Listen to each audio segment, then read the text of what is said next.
Les avantages de la céramique pour un plancher, si on compare à d'autres sortes de revêtements comme le vinyle, le bois franc, c'est qu'on a un produit qui est beaucoup plus durable, beaucoup plus résistant. Le grès, la céramique de grès classique, quelque chose de très résistant qui va aller sur des planchers résidentiels.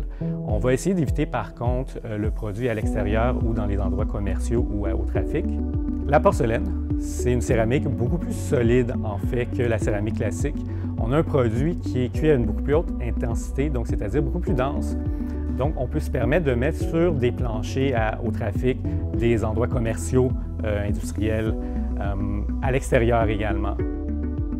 Comment savoir quelle céramique mettre dans quelle pièce? Les endroits où il peut y avoir de l'eau, donc une entrée ou une salle de bain, on va essayer de prendre des carreaux qui ne seront pas trop glissants, c'est-à-dire des choses pas trop polies. Donc, une céramique mate va être sans doute plus appropriée.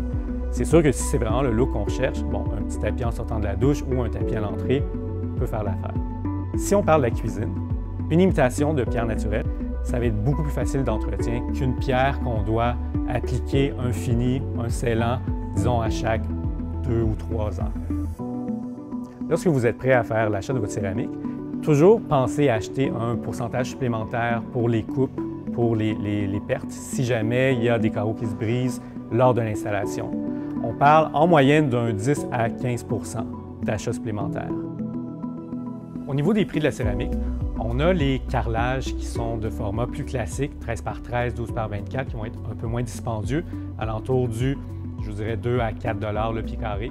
Sinon, on a les autres formats, soit les plus petits mosaïques ou les plus grands formats qui vont tourner plus entre 5 à 8 $ le pied carré.